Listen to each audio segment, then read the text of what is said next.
Have you ever looked at Annex A in ISO 27001 and thought, where do I even start? With 93 controls spanning across different areas of security, it can be very overwhelming. But here's the thing, it's not just a long list of requirements. It's a structured approach to protecting information. So this week, we're taking that beginner's look at Annex A, my first steps with ISO 27001 controls, and breaking down what each of these controls actually means and how they work together to build strong security framework. Welcome to Leading the Standard.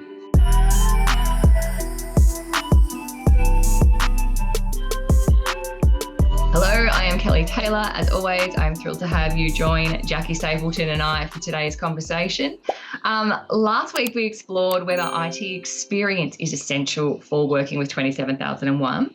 And the overwhelming takeaway was the understanding of Annex A and its controls is the real key to success in this space. So today we're going to have a look and try and make sense of those 4 controls that we touched on last episode, that organizational controls, people controls, physical controls, and technological controls. Before we do that, hello, Jackie. Hello. I'm glad you got that word out. That's a stumbling word, isn't it? Technological.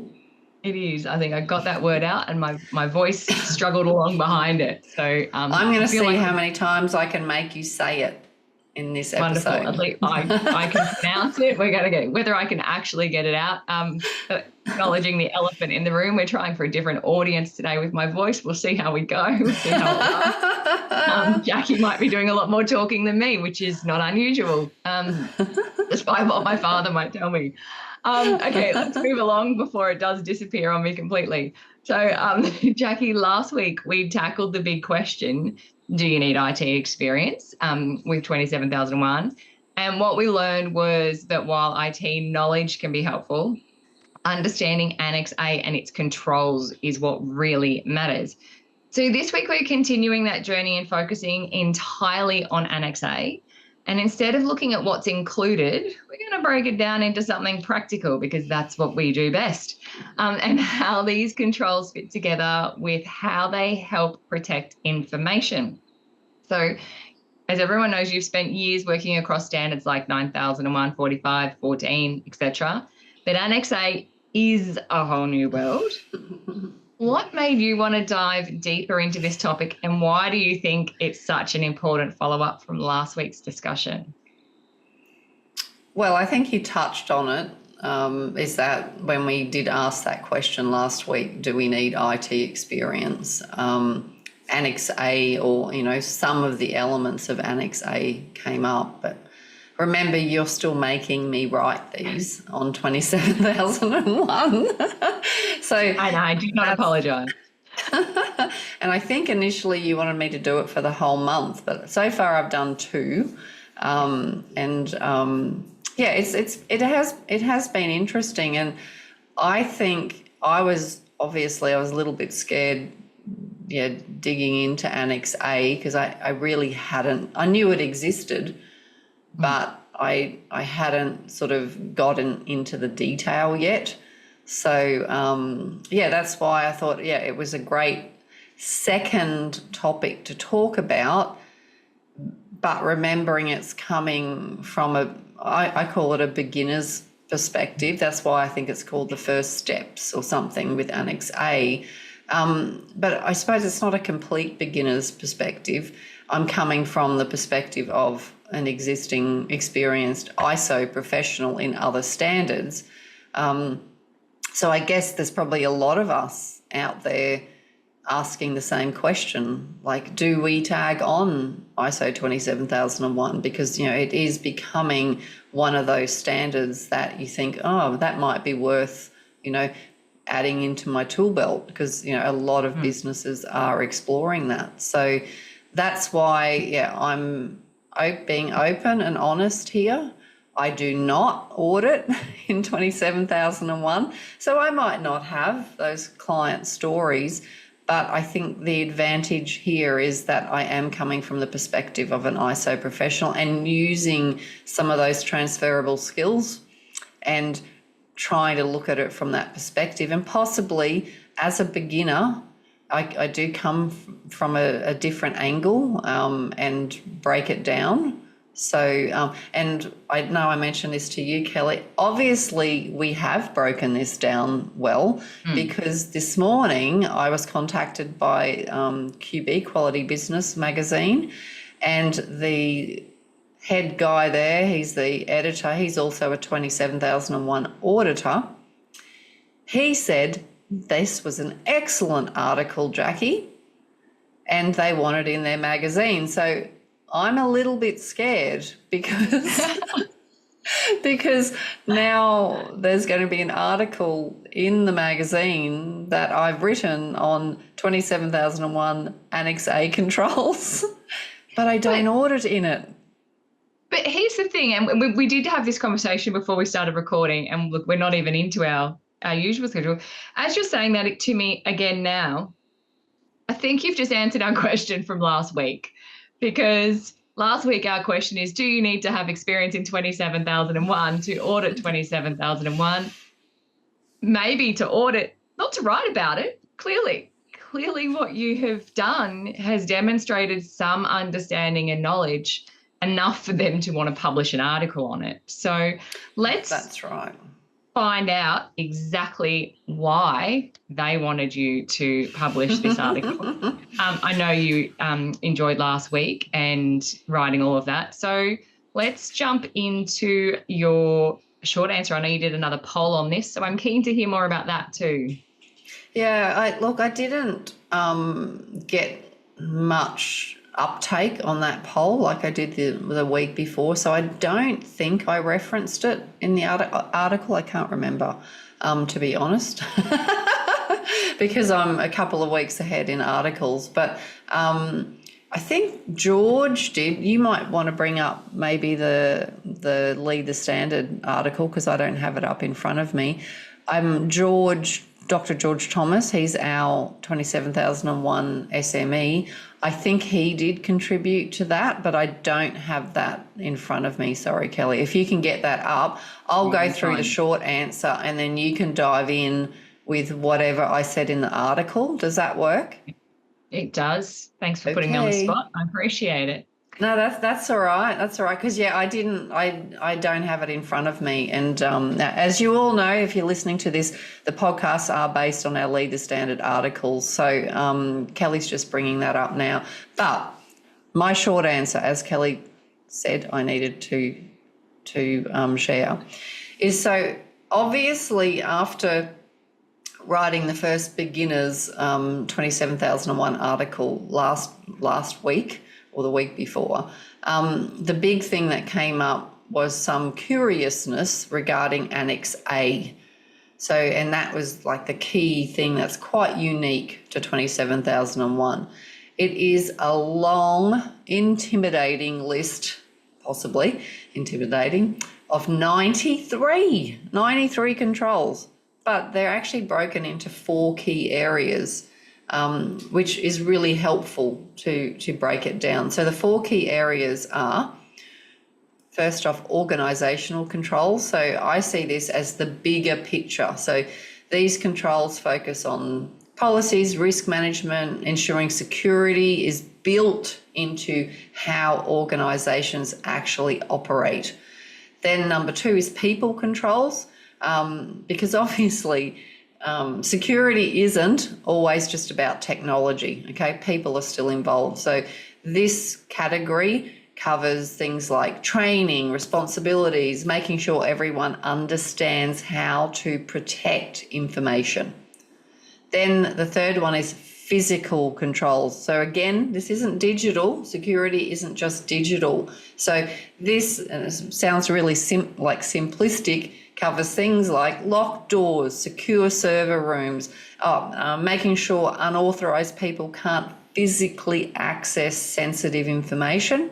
And then the fourth one is technological controls. So this is the techie side. So this is that techie side, and probably the one that I might be least familiar with, some of it. So that includes encryption, access controls again, but digitally, and making sure systems are secure from those cyber threats. So you can see this technological controls is more about the digital element. So each of these areas, those 4 areas that these 93 Annex A controls are broken into, they have their own set of controls, okay? But at the end of the day, they all still work together to protect information, whether it's online, on paper, or even just verbal in a meeting, I guess. So this is different from something like a hierarchy of controls, which I'm familiar with from my experience in 45,001 and 14,001, OHS and environment. In those standards, risk is controlled using that structured approach, so that hierarchy. So eliminate, get rid of it, the hazard if possible. Then substitute is next, and engineer, or put in administrative controls, or then relying on PPE or personal protective equipment. They can be used individually or as you know, multiple things to control a hazard that's been identified. So while 27,001, the structure of Annex A isn't a strict hierarchy, it's the same thinking that still applies. So the idea is to prioritise controls that provide the greatest level of protection for that particular area that's been identified, with the least dependence on reactivity.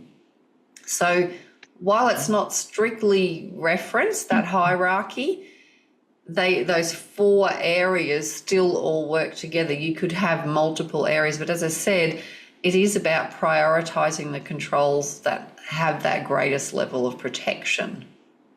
Yeah, which is interesting. I do have Dr. George's comments here, and his response was, there are many controls that can be difficult to implement because every environment is different in risk profile, size, and complexity, the larger and more complex generally being the more difficult. Having said that, if there had to be a common winner, it would have to be controls that are related to third parties. That's with right. third parties, the ability to influence and get controls implemented to meet your organization's security requirements outside of your own organization comes with its own set of challenges and can be very difficult to implement and manage. And I'm going to hand back to you while I catch my breath, because that was a mouthful. No, and that's a great reminder, actually, Kelly, because let's remember that as we work through each of those 4 areas and possibly see where those third party controls come in. Because if George is saying he feels that's the most difficult to manage and control, I can completely relate to that, because even as a like quality environment and OH&S auditor, it's the same. It's the contractors, the third parties, that are always the ones that sort of slip through the cracks.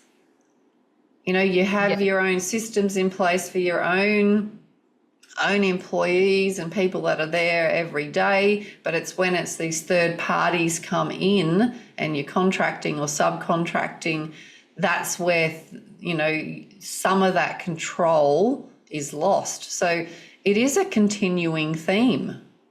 Yeah, I think it's a general life theme. You can control what you can control, and you can't control what others do or don't do. I think but I love that.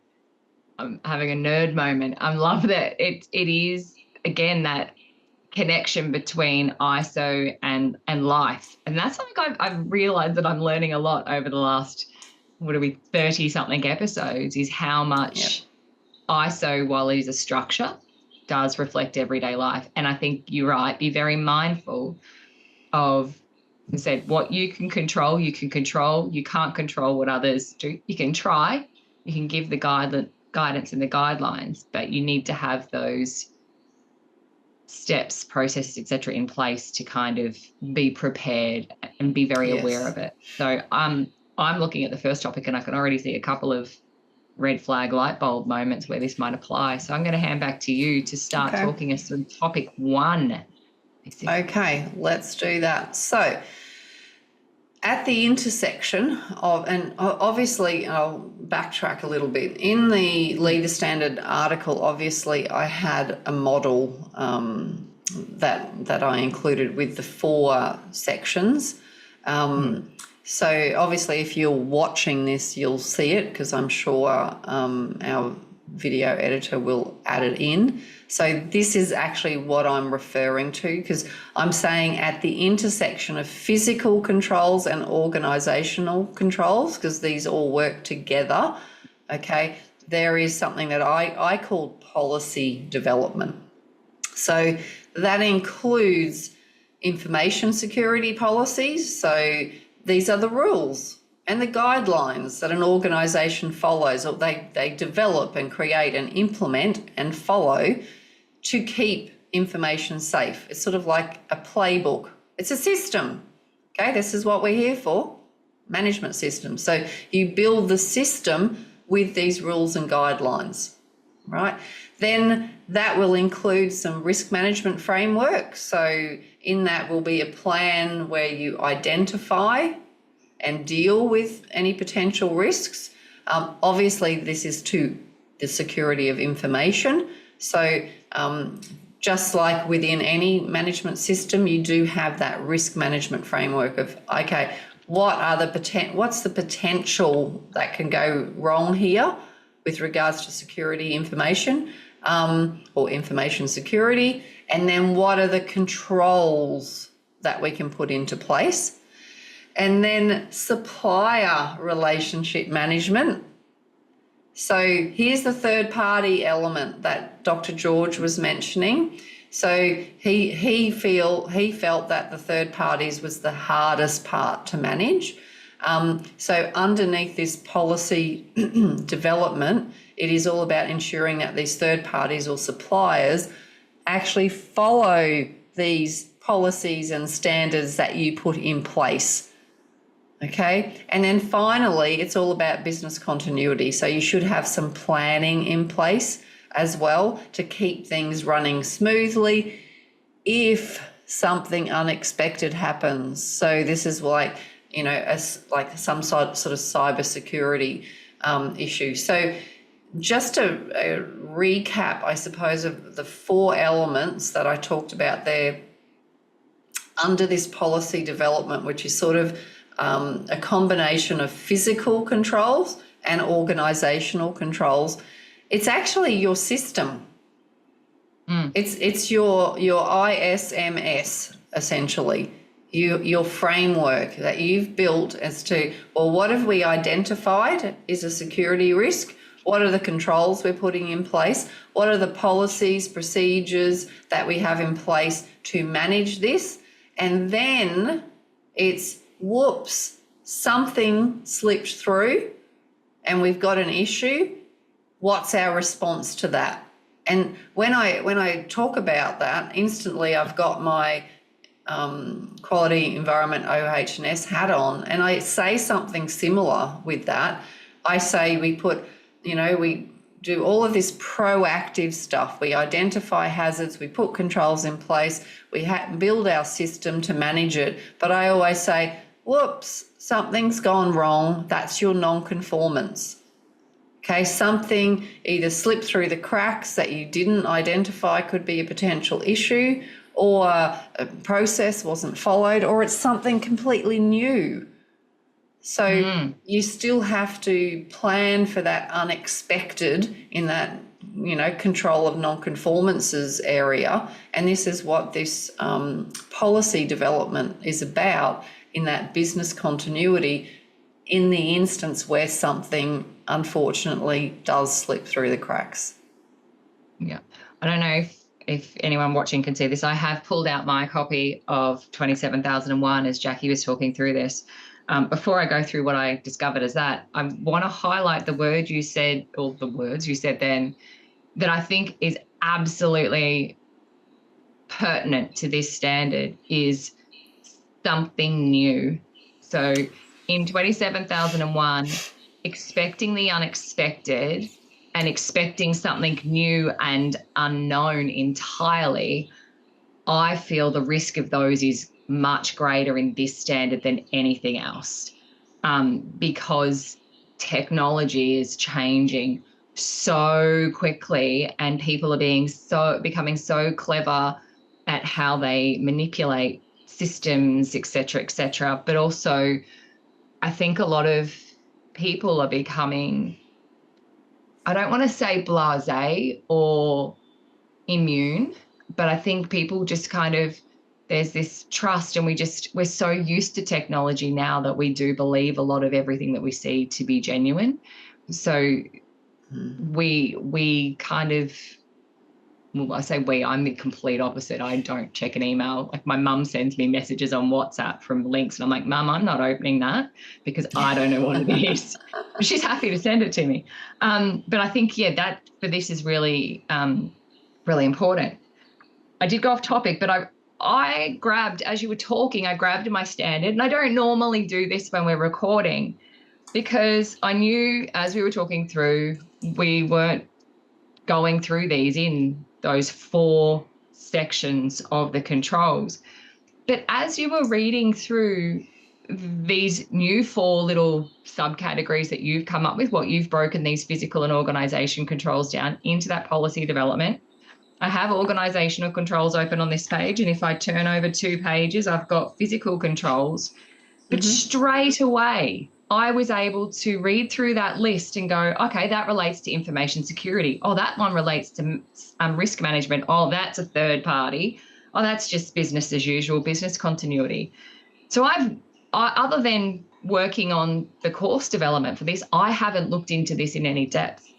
But straight away, as you had broken that down, I was able to look at this with my operations and management hat on and go, oh, yeah, that goes there, that goes there. And look, I'm not going to lie, I did grab 2 highlighters out to start highlighting them in 4 categories because that just made it so simple to me. Segregation of duties, contact with authorities, contact with special interest groups. You know exactly where those 3 go straight away. Asset.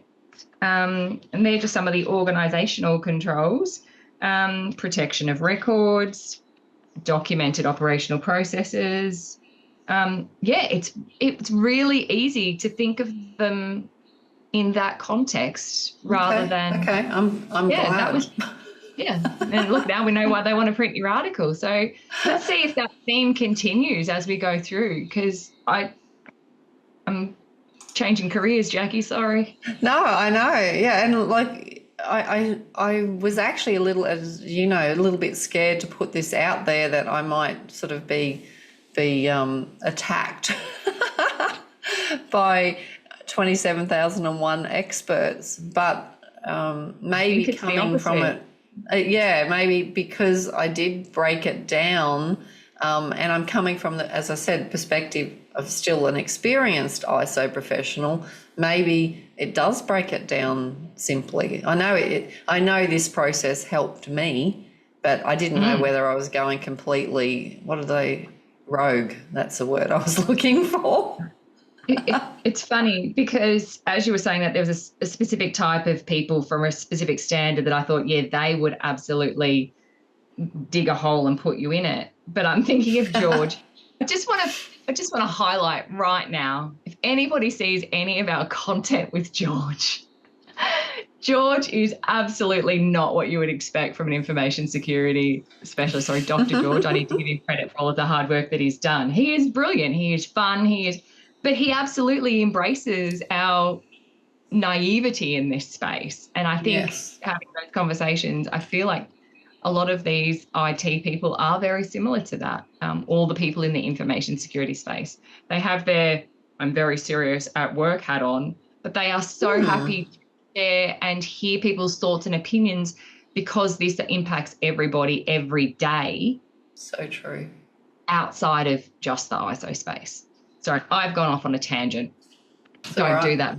Then let's go. Next one. Okay, so this is the second intersection. So the intersection of organizational controls and technological controls, I've called it encryption.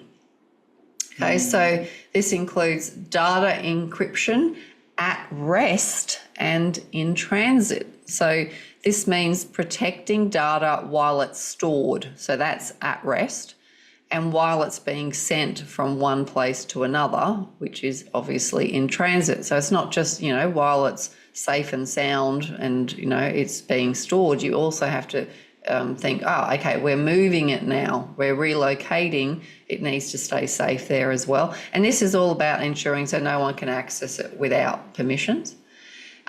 Key management practices. So just like, you store and manage a physical key. So we're not talking about a physical key. Encryption keys need to be securely handled as well to keep data safe. And then cryptographic controls for secure communication. So these are tools to ensure that messages, emails, and other communications do stay private and can only be read by the right people, right? So in that intersection between organisational, we've got that at the top, and technological on the right, that intersection there, it does start getting into that more technical side of things, where it covers that data encryption as well as those encryption keys also. Are you familiar with any of those, Kelly? Look, I'm going to be completely honest. While you were talking through that, I have just made a note in our run sheet for Angus, our editor, to please pop on screen the definition of cryptographic, because I have no idea what that means. And when you said encryption, I did get a little bit scared. I know all about what that is, but it does give me a little bit of there's a lot that happens in that space. Encryption has so many different methodologies in that. But I think the interesting, again, difference here, or it may or may not be, is in the data encryption space in rest and in transit. Here, transit has multiple definitions because, you might be picking up a server and moving it from one site. You might be picking up business confidential paper documents, moving that on site, but you're also sending things over the cloud through email, through whatever. So in transit has such a broad scope and definition of what that means and what you need to consider in that space. And again, as you were saying it through my head, I was thinking of all of those different things and all of those, this isn't just those three things that I mentioned. There's so much more that you really do need to think of. And as you said, this is where that Annex was, so Dr. George also said, this is where that understanding of Annex A really comes into. After you'll fill in the gap later. It's really important. Just say technological in the gap. Just technological. Because there are words in here that I, hand on heart, honestly do not understand. So I couldn't work and apply with those. But as we saw with that first section, straight away in my head, I was able to manage a lot of that stuff. But that's right. One, okay, this is outside of my scope of knowledge, understanding. And this, where that technological stuff comes into play, remember in last week's podcast and the relevant leader standard article, the big thing was about, do we need IT experience to audit or implement 27001? And it was sort of a mix of no, but it's helpful, or yes. And some of that feedback with yes, it was around these Annex A controls. So there is this little section here. If we haven't been exposed to it, we may struggle a little bit in this area as new people to the standard. But, this is where you could work with an experienced 27001 auditor or someone with this experience, and by exposing and looking and watching at different clients over a period of time, then of course you'll get to see what this actually means. Yeah. So, that, you might not be the technical expert in this, but it doesn't mean that you can't pick that up. It also doesn't mean that you can't engage a technical expert to work with you to help you do that. Yeah, so I'm glad you mentioned that. Of the 93, 34 of them fit into that technological controls section. Oh, yeah, okay. Yeah, that's... a large portion. My maths isn't all that good, and I know yours isn't either, but I think we can say a large portion. Not at this time in the morning. Yeah, look, a good 30%, well, just over 30%. My dad would be proud. So... Yeah, but there's 4 categories. So, So, I have to say, and I don't know the right terms for it, but I don't know whether they still do it. I remember 10, 15 years ago, someone that in a company I was working for, she did the payroll, and she had those, dongle. Yeah, you had the fob, or that you put into the laptop or computer. Is that still around? Like, that's an encryption key to me. Like that, and I apologise if it's not the right word, but that comes into this category to ensure that only someone with the access can process payroll. Yes and no. Well, so we've just recently changed all of our banking from one to another because much better service, much better rates, all of that stuff. And security was something we considered, but it wasn't the top thing for us. Like, everybody in the world at the moment is going, I will take any cent back in my pocket that I can rather than the bank. So security for us was a second fiddle. You'll start seeing now, and even like, big shout out to the big green shed down the bottom of the hill that says big hammer on the front. Even logging into their website now, they will send you a text message with a code now before you can log into their website to make a purchase. The grocery store does the same.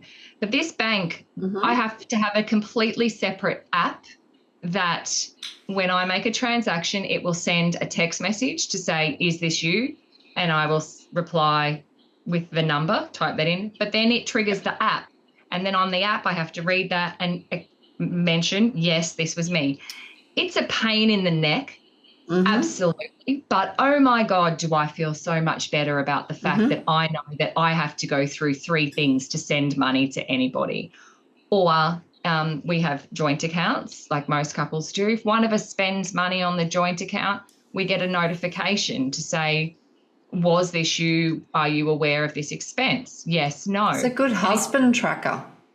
Well, yeah, we also have our own accounts because we're grown adults and know other things. So I think once I've slipped up and spent a little bit too much money on the dog, and look, that got around because it did say pet store, and that was perfectly fine. But little things like that, they're still constantly advancing in technology. Now I log back into that other bank because we still have some accounts there. And I just am terrified to transfer money out of that because all I have is my customer number and my 10-digit password. That's all I've got. Yeah. So, it's the technology is changing so rapidly that... So something I got out of you sharing that was that we as consumers, we're actually exposed to this anyway. This is so, and I didn't realise I have the same. Yeah, I have the same experience with one banking institution I'm with. So you can, as consumers, we are exposed to those encryption, data protection. Like it's our everyday, and I guess because of the higher risk, and you mentioned it earlier, new stuff that happens all the time. As consumers, we have to use these tools to access some of the higher risk activities like banking that we do. So we are exposed as consumers. It's just the part that's missing is the understanding of how it all works in the back end. But as we've just had that aha moment, we can get a technical expert to help us with that. But we don't need to understand how it works Just like Just in environment, place. OHS and quality, I don't need to understand how they, I don't know, build a building. Test their water. Yeah, Yeah. I don't know. This is a system. It's overarching. So you're not the expert Pardon me. on those detailed areas.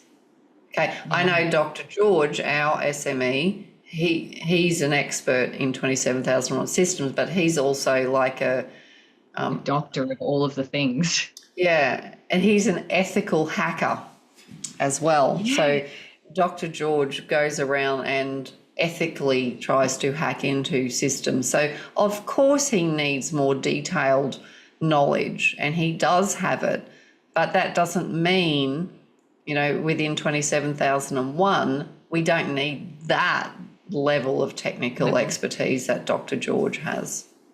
Yeah. We better have Dr. George's link on the show. I was going to say, it is in the show notes, or should be in the show notes, but also you've just talked about him being an ethical hacker. I understand that the links to his articles around that are also in the show notes this week, and should be in last week's as well. I know they were last week's, but I know I haven't put them in yet for this one, unless you have. No, I'm on it. Let's keep moving. I know. Okay, move on to the third one. So the third section, and at the intersection of people controls and technological controls, I've called it access management. So this is where that multi-factor authentication comes in, or MFA. So again, we're all exposed to this as consumers. So we all know it's a way to confirm your identity. It requires you, 2 or more proofs, or you have that separate authenticator app, that sort of thing. Phone verification, like a code. Role-based access control system. So this is something we're all familiar with, giving access only to people who need it for their job. So not everyone can see everything. It includes monitoring and logging of access attempts. So it goes bing, ding, ding, ding. So it keeps track of who tries to access systems and when, so you can spot anything unusual. I get that a lot. Recently, I was booking holidays. So there was a lot of transactions to overseas and, destinations and high value transactions. And my CommBank app was going off and saying, hey, is this you? Is this you? So they're monitoring constantly. And then finally, password management protocols. So guidelines for creating strong passwords. Again, as consumers, we're exposed to this. And then, of course, keeping them secure. Things like 1Password is what we use. Not able to reuse old ones or share them. So that again, I think, and I don't know what you think, Kelly, a lot of that we are exposed to as consumers. We understand this from the end user perspective. Yeah, thank you for the reminder. My 1Password renewal on my personal stuff is due for payment, and I've just written that down there, because I think that there's an ad we've started seeing a lot on TV, and it's a young guy's gone in to set up a new device or something for his dad, and he says to Dad, oh, what's your password, Dad? And Dad looks at him like, I don't know. And then he goes, oh, it's all right, we'll just hit forgot password reset. And he goes, what's your email password? Oh, I forgot. So we all know, and if we don't, we should. And if you don't, do this as soon as you've turned off this podcast, not before. Please, you should have a different password for every single program, platform, subscription, everything you have. Otherwise, you are opening yourself up to vulnerability. Now, I'm just going to think of streaming services alone, and I'm pretty sure that I've got this many. And that's 5 passwords that this brain cannot retain, because that's 5 too many on top of the other thing. So that's where I said, no, absolutely no affiliation, no plug for them at all. But 1Password, as you said, we use it here. I use it personally as well, because I only need to remember funny this, one password. But every single account and profile that I have has a completely random 18-character password. Mm-hmm. I'm going to actually see, I'll pass it on to Angus. Hopefully he can share it on screen. It is a little bit unrelated, but I think it's helpful. There's a graphic that I've seen before and saw again recently around the strength of your password and what just one extra character or one extra symbol, how much that improves or increases the time frame for a bot to be able to hack into your thing. Oh, okay. Fascinating. So I'll see if we can share that.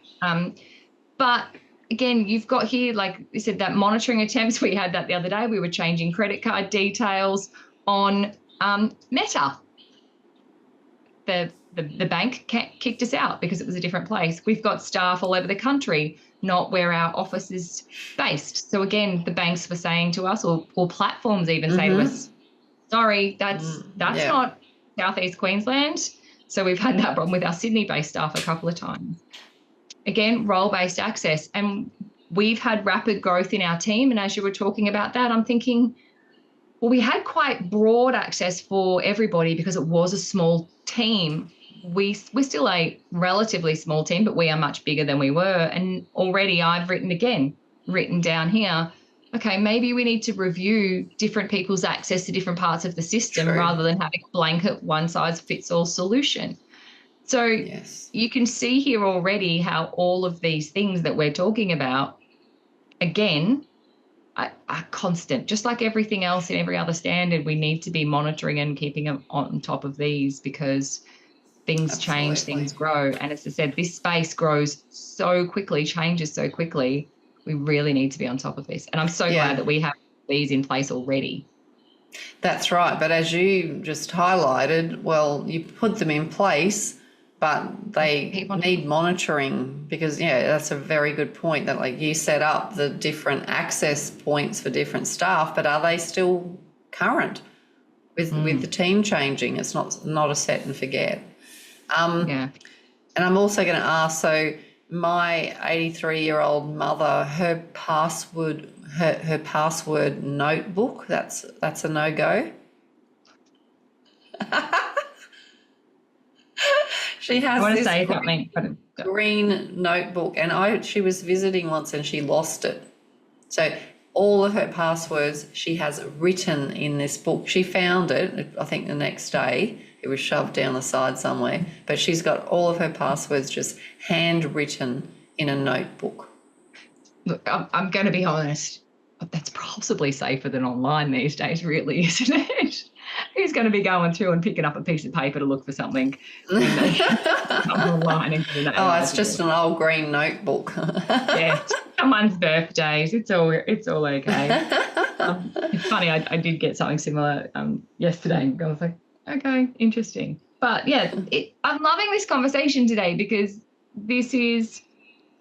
we're actively, as we're going through these Annex A controls, finding improvements and ideas ourselves of how these can apply, and again, in turn, demonstrating our existing exposure to these, as you've said. I know. That's been the light bulb for me, is that as consumers, we are actually exposed to this, but we just go about, we have to do this for the bank. We don't actually realise, that's information security. The bank's got this in place to manage a risk.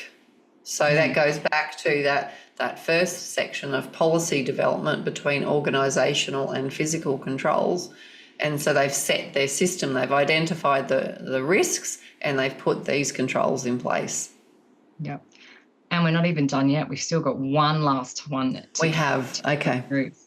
Okay, so let's do that. So at the intersection of physical controls and people controls, I've called it security training. So that includes employee awareness programs, so teaching staff how to spot risks like phishing emails and what to do to stay secure. You could include those phishing simulation exercises, so practice scenarios, desktop drills that show employees what a phishing attempt looks like, so they know how to avoid it and what to do. So this is all still like training, essentially. Incident response role-based training, so helping staff learn their roles in case of a security incident, so everyone knows exactly what to do. As I'm going through this is just reminding me of incident management. This is training. This has the potential. So you'll go through emergency preparedness and response. So it's clause 8.2 in the standards I work in. I don't know if what 8.2 is in 27,001. It could be something around there. Do they have? They might use completely different words, but drills and exercises and testing. And then, of course, what is it? Information security risk assessment is 8.2, followed by 8.3 is risk treatment. So similar sorts of things. No, so that's assessment and treatment. So that's control. So I don't know if they've got no tests or drills. But Annex A obviously covers it. Yeah. Because it's a control. So, well, yeah, Annex A answers the question because it is a control. So, this training, incident response. So these are things have the potential to happen. This is what we're going to do in these instances. And then the final bit in that security training is secure remote working guidelines as well. So that could come under policy development also, because that's sort of that system. So, but this is more so training. So you would develop the system and then you ensure that they're aware of these tips and rules for staying safe when working from home or any other remote location, because it's not just you work from home. You could be working away, for instance, and using hotel Wi-Fi. That's happened to me actually many years ago, and my credit card got skimmed there. So so that's that final, more so that security training. We've got the system in place under policy development. We've got that encryption, that whole technical side of things. Then we have access, and now it's okay, let's help our people to understand what all this means, what potentially could happen, and what do we do if something does happen. This one is really interesting for me, and it's something I've learned over, probably more so the last 2 years, because we've had different people in the team who are, I want to say, of an older generation. They're not the young and upcoming, we've grown up with technology all the way, or haven't been exposed. You're talking about me? No, I'm talking about other people in the team, but yeah, pretty much. This is really interesting to me because and I was actually talking to Melissa about this the other day, one of our instructional design team, because we both grew up in the 80s, 90s, went through school during that transition of when we started with pen and paper. Actually, it wasn't Melissa, it was a student. And then we started learning on typewriters, then we started learning on computers, and outside of Frogger, everyone remembers that. So we learned technology as technology, the world was learning technology. It wasn't just there. And we didn't have to catch up because it was part of our learning and development. For me, I feel, for the most part, and I know I have to still be complacent, I can look at an email 90% of the time and go, that feels suspicious. Let me look at this and this and confirm my suspicions that this is suspicious. But I know we've got team members who will, past and present, who will not have that same sort of exposure or apprehension around that because they weren't exposed to and taught that through their childhood. They went. The perfect example to that. Now, I was out of the office yesterday and I've just opened my email to see if this is fact. Jackie has sent me yesterday, knowing full well where I was, what I was doing, 3 emails from asking me if I can send her through my WhatsApp contact details because she's in a pickle and she needs me to pay something for her, just needs me to confirm the credit card details. it says on my screen that this is from Jackie Stapleton, and the deep giveaway is that there's 3 emails there with the same 3 things on them. But I can click on that email and I know, okay, look at the sender's email address. Now, Jackie does not have a Gmail address for a day spa unless she's holding out on me and I really got ripped off yesterday. But little things like that, the hey mum text message. My son and I have a big word that we use to communicate to each other so that if I am being scammed or someone's spoofing his number, we know, okay, this is legit. Full disclosure, Bailey has on occasion lost his phone, or while he was traveling around Europe, he did have to get new SIM cards for different countries. So he would always start with the code word. So I knew that was genuinely him contacting me for money or confirmation of something. Yeah. So don't assume because we are all in a technologically advanced world that every staff member knows what many of us feel is very obvious phishing emails. Another good example is Meta. Your account's going to be closed. Click here. Do not click here. Do not. We have had a staff member do that, and we had to go into it was a LinkedIn one, and we had to go into a bit of a thing. We had another one where somebody accidentally put in the wrong URL and it took people to the wrong place, not because of anything that we'd done, but because some clever hacker somewhere had set up a mirrored site in the background and taken advantage of that minor error.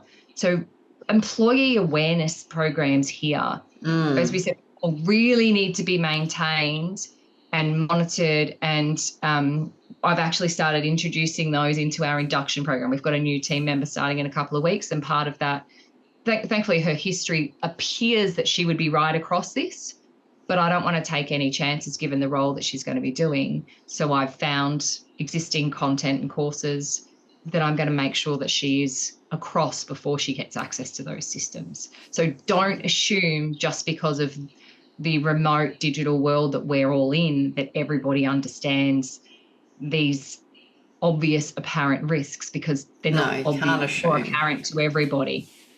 Yeah, and it's something that will change constantly. So it's, you continue with those awareness programs, update changes. Yeah, it's really just part of your system, that continual improvement PDCA cycle. Yep. My favourite. Okay. All right. So will I summarise? Yeah, if you can, because I think that's a challenge today. Okay. So summarising those key points. So, and really I'm just going to summarise those 4 sections that, as they're called in 27001, but remember with the model I created, I've sort of shown the different influences and created the 4, I suppose, more basic areas that might help explain it. So we covered organisational control, so that's the bigger picture. So these focus on policies, risk management, ensuring security is built into how the organisation operates. So this is your ISMS, okay? Identify the hazards, put your controls in place. Then there's people control. So remembering security isn't just about technology. So this covers things like we just discussed, training, their different responsibilities, and making sure everyone understands how to protect and keep information secure. There's physical control. So remember, again, security isn't just digital. So this covers the basic things like locked doors, secure so try and say that one after the other. Secure servers. Sorry, I was trying to be smart. It's not easy. It's not easy. It's not. Secure server rooms. Yeah, there we go. Server room. So just as some fun, I want you all to say secure server, secure server, secure server 10 times. Okay. And make sure unauthorized people can't physically access sensitive information. And then finally, of course, there's the technological control. So this is that technical side of things. So that's where We talked about encryption, access controls, and making sure systems are secure from cyber threats. Okay, that is the real technical digital side of things. So getting my breath back after that, before I hand it back to Kelly, as always, I just want to say, stay curious, like we did in this episode, talking about something we have never done before. And always lead the standard. By staying curious and leading the standard, you'll continually find new opportunities for growth and excellence in your career. Thank you, Jackie. That is a wrap for another episode of Lead the Standard. Today, we forgot how to talk, and then we took our first steps into understanding Annex A, ISO 27001. Thank you, Jackie, for really simplifying that and making it really relatable for those of us who don't have that, didn't think, probably more to the point, that we had that exposure to ISO 27001. My personal highlights this week are how simple that actually can be, how you've broken that down, and I was able to relate very clearly to some sections that I may not have if I just put on that Annex A hat. But again, also remember, just this one needs some monitoring and maintaining constantly. So be mindful of that. Next week, Jackie and I are going to have some lessons between now and then on how to actually talk and to stay on track. It has been a real struggle today. Don't know why, but yeah, maybe 27,001. We're having some technological glitches ourselves. So let's change pace next week. Let's focus on another critical standard. Let's talk about ISO 22,000. Let's go from technology to food, my favorite topic. Yes. We are once again going to be approaching this for beginners, from beginners. So stay tuned for another insightful discussion there. I will also have some more exciting news to share at the end of that episode. Don't you love these little nuggets of suspense I've been dropping lately? So please do join us. Hang around for the whole episode. Don't just skip to the end.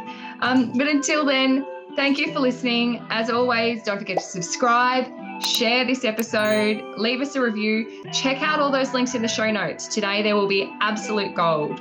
Until we do see you next time, please take care, keep leading the standard, and goodbye for now. Bye.